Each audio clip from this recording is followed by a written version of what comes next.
to bring back your most beloved holiday memories as we take an in-depth look at the travel industry in the era of COVID-19. It's Wednesday, the 15th of July. Let's carry on, should we, with Huawei and how all this has been received by China, the northeast of England, after the region suffered one of the highest coronavirus death rates in the country.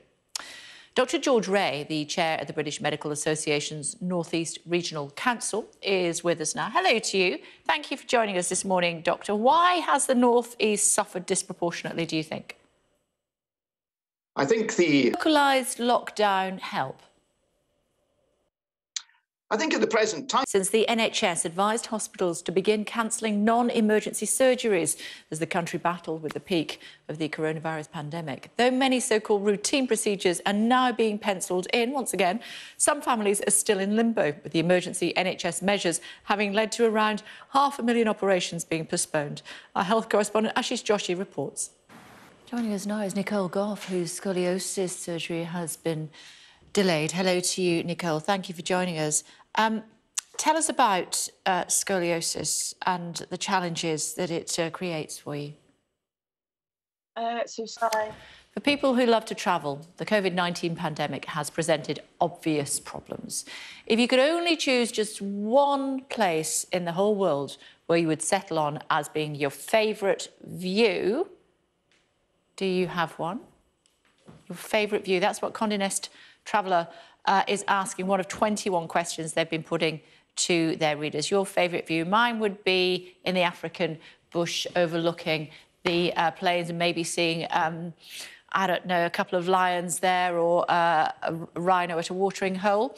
If you could have one feast in one restaurant right now, where would that be? Not so bothered about that, if I'm honest, but I'm sure you've got a view. You can tweet me directly if you would like to, at Burley.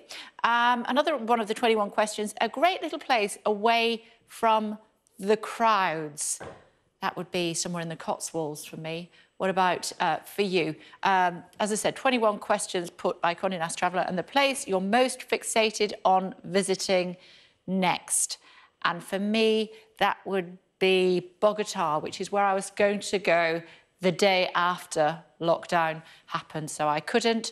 So I would love to go to meet the Guardians of the Earth in Bogota. That's the place most fixated on visiting next for me. What about you? Tweet me directly and let me know at Burley. Joining us now to tell us more about this, Melinda Stevens, Editor-in-Chief of Condé Nast Traveller UK and US. Hello to you. Hi there. What sort of answers have you been given? Thanks for sharing some of those stories and memories with us. We appreciate it. Thank you, Editor-in-Chief of Condé Nast Traveller UK and US. Thank you. Lots of you already offering your views. Sarah, I should say, has messaged me. She sent me a picture and said, this is my favourite view, and that is Iceland at Burley. And Edbill has said, sitting in Old Trafford, home of Manchester United, would be my pleasure. Not sure you'll be able to do that anytime soon, maybe by August, but who knows. Let me know where your favourite place in the whole world is, where you would like to be right now. You can tweet me directly if you would like to at Burley. And a reminder, you can now view the whole show. Microsoft founder Bill Gates analysed the consequences of fewer people having children. The study suggests 23 countries, including Japan, Italy and Spain, forecast their populations will more than halve by the end of the century. Here's Lisa Holland. Why, you may remember their name. They came to fame when they sang at the wedding of Prince Harry and Meghan Markle. Since then, they've sold out tours around the world, including at the Royal Albert Hall and the Hollywood Bowl. Forgive me, northern accent. Now they're releasing their first original song called Real Love. The single will raise money and awareness for the UK domestic abuse charity Refuge. Want to have a listen? I was there. You both were, weren't you? Karen, you're the conductor and founder of the Kingdom Choir. Tell me about the project, first of all. Okay. A song during lockdown. Well, it can be quite difficult. I think my husband is probably... Hall next week, I believe. Tell me about that. That's going to be tricky without an audience. I know. Well, I think we've been doing... Theatre, just me. So it's quite difficult to create the atmosphere, let me tell you. Be prepared for that. Right, okay. OK, and how do we find out very quickly about where to download the music? You can get it from all digital. For joining us, we really appreciate it. Thank you. Yeah. Lovely to talk to you. You too. Bye. Thank you. Recorded via Zoom. You're on mute. Quick look at the weather. Here's Naz. Good morning. It's Thank you. Naz, still to come on the programme for you this morning. Find out what the Health Secretary had to say about Donald Trump's claims that he was the one that influenced the UK's decision on Huawei. And also find out what he had to say about wearing a mask, not only in shops and stores from a week on Friday, but also while you are at work. Should you be wearing a mask? Certainly the British Medical Council thinks that you should, as does the GP. What does the Health Secretary think? Stay tuned to find out. Thanks for joining us this morning. Greece reopening from today. What are the challenges?